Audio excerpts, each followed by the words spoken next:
it is our pleasure to present to you the Shamu story.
Ladies and gentlemen, Shamu!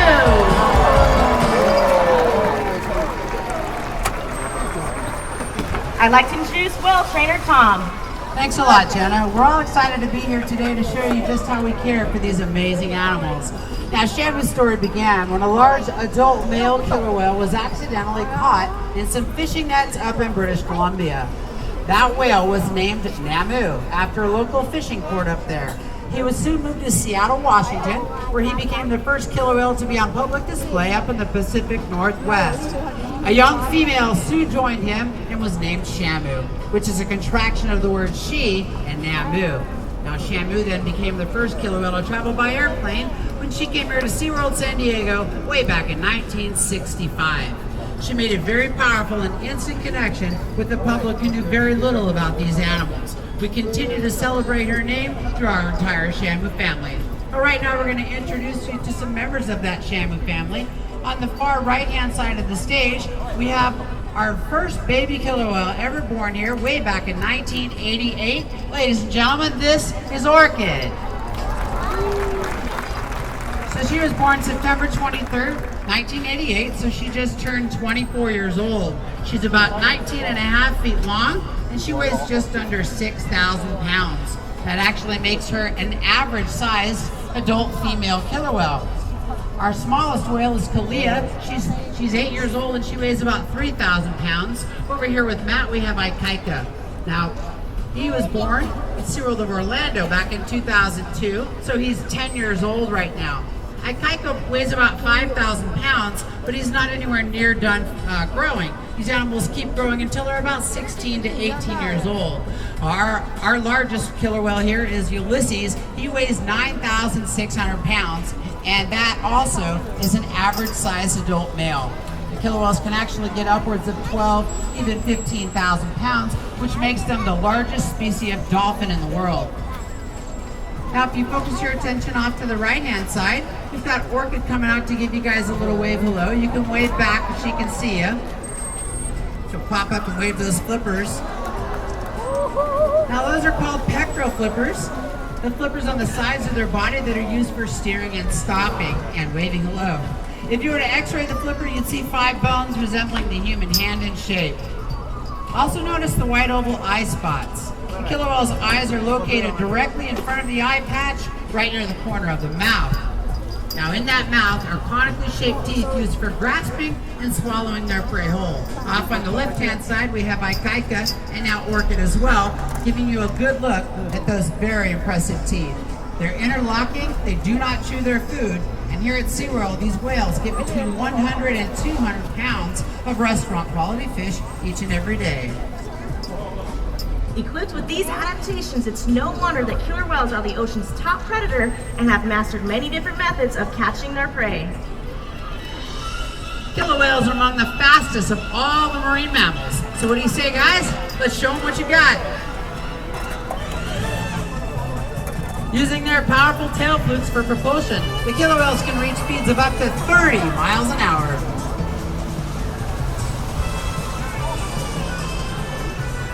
Very nice, guys. All right, get those cameras out in the middle of the pool. You can see these animals are incredible swimmers, but what's most amazing is their ability to lift thousands of pounds completely up and out of the water.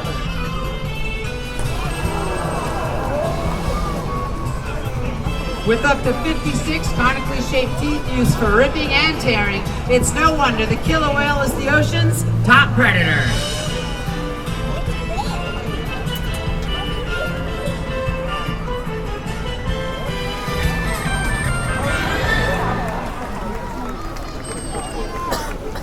The same training techniques used for the big impressive behaviors you just saw are also utilized for performing daily medical examinations. We've trained our animals to calmly accept regular medical procedures. This is essential in allowing us to more easily diagnose and treat illnesses. This type of training is called husbandry training, and Tom's going to explain a little bit more about what that means. In addition to the high energy behaviors, some of which you just saw, we do train the whales on husbandry behaviors. Now these are the behaviors that allow us to take better care of the whales. We're going to demonstrate one of those right now here with Orchid. Christy's asked her to roll over upside down, inverted. And this is a very important behavior to train. This is called a tail fluke present. The reason it's an important behavior is this is where we can get blood sample from. Once every other month, our veterinarians will come down here and we'll get voluntary blood samples on all the whales. Now, the veins of the killer whale, they run very close to the surface of the tail flukes, are quite easy for our veterinarians to see. And it's a very important behavior to train because by looking at the blood samples, we know exactly what's going on with the animal's health. Now, in addition to the tail fluke present and the voluntary blood samples, we do train them on other husbandry behaviors, such as lineups, looking inside their mouth, checking out their teeth. We collect urine from the females, and by looking at the urine, you can tell whether or not one might be pregnant. We also measure the whales with the tape measure, and we weigh them once a week. Now, by collecting all of this data, this allows us to track actual growth rates on the whales, something that's very difficult to do out in the wild. Thanks a lot, Orchid, for that look at the tail fluke present. Like most of the ocean's marine mammals, killer whales have developed complex sounds that they use to explore their world and communicate with each other. For over 12 years, research has been done right here at Shamu Stadium on killer whale vocal development. We have underwater microphones called hydrophones embedded in the walls and the floor of the underwater viewing pool. We use these to determine which sounds the animals are making and to localize which animals are making the call. Through research, we have found that killer whale vocal development is similar to human language development. Killer whale calves start out making cries, then move on to babbling. Finally, they start to imitate the adults. From these vocalizations, we've been able to train the whales on a variety of different vocals that can be heard up above the water, and we're going to give you some examples of those vocalizations right now.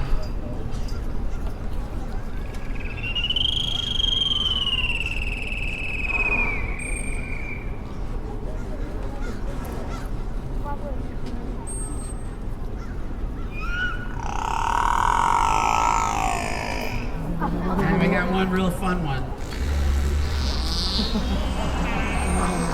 Very funny, you guys.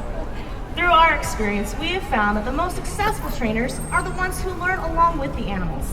It takes some time, but trainers focus first on building strong relationships with the killer whales. They do this through creating interesting, stimulating, and fun training sessions. And here's Missy to explain what you'll be seeing today. Thank you, and hello everyone. Today we're going to give you a look at one of our training sessions. We have many different types of training sessions. We have an acronym for these to help us all remember them. It's called HELPERS. This stands for husbandry. If you look up on the board right there, husbandry are the behaviors that we use to maintain the health and well-being of our killer whales. Exercise sessions. Just like you and I need to be in the best physical condition, so do the animals. Learning sessions. That's where an animal is learning a brand new behavior. Playtimes. Pretty self-explanatory. Just having fun with the animals, finding out what they enjoy, what they find reinforcing. Relationship sessions are when we're just hanging out with the animals, letting them know that we appreciate them and we respect them, and that's how they gain that trust with us. And of course, all the excellent shows that you see here at SeaWorld. Now today, all of you are going to get a chance to see a learning session. So Orchid who's right over there with Christy, is working on a new behavior. We call it an Einstein. And simply because it's a very challenging behavior, most of the other whales probably can't handle how complex it is. However, Orchid is pretty much our smartest killer whale, and I'm sure all the trainers would agree. She picks up on behavior very quickly, and she tends to help us out. If we need to work on something with another animal, she can actually show that animal exactly what we're looking for. So the way this works is, this is a behavior that she does know. It's called a fling. So she will be getting people wet. So if you're sitting in the first 16 rows, watch out for that. Now, you'll see Christy give her the signal. It looks just like this.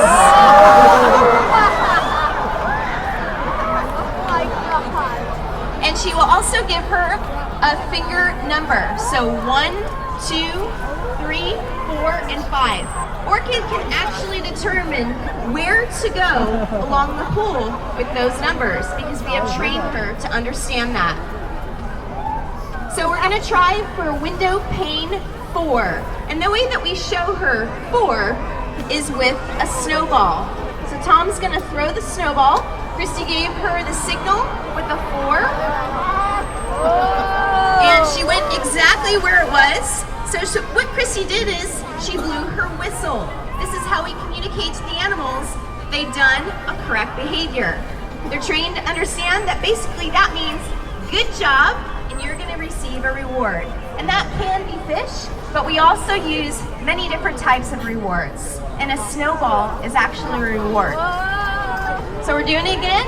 Watch out for that water.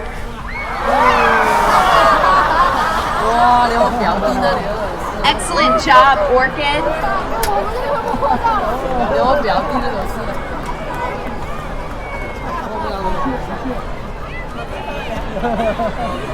All right, looks like we're gonna wrap up that training session. Let's give Orchid a big round of applause.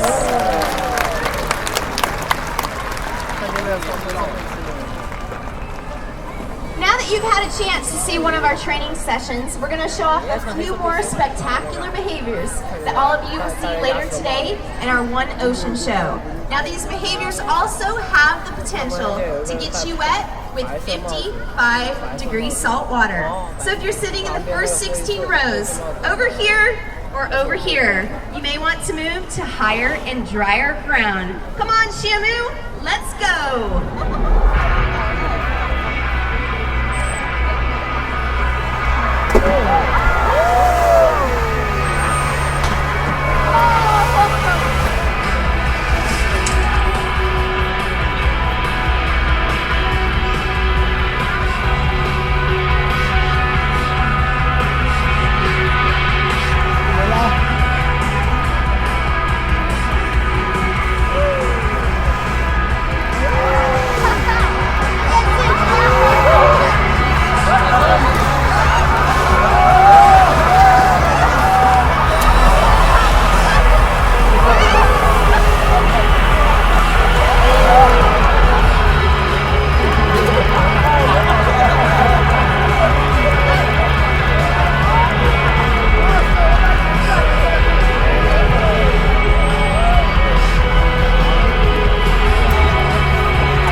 chapter of the Shamu story has yet to be written. It is about you and the difference you can make. Killer whales are found throughout the world, but their ocean homes face many threats. If you'd like to become more involved in the sport of killer whales and other animals, please go to our SeaWorld and Busch Gardens Conservation Fund website at swbg-conservationfund.org. Later today, when you see our One Ocean show, we invite you to remember all these things that occur behind the scenes.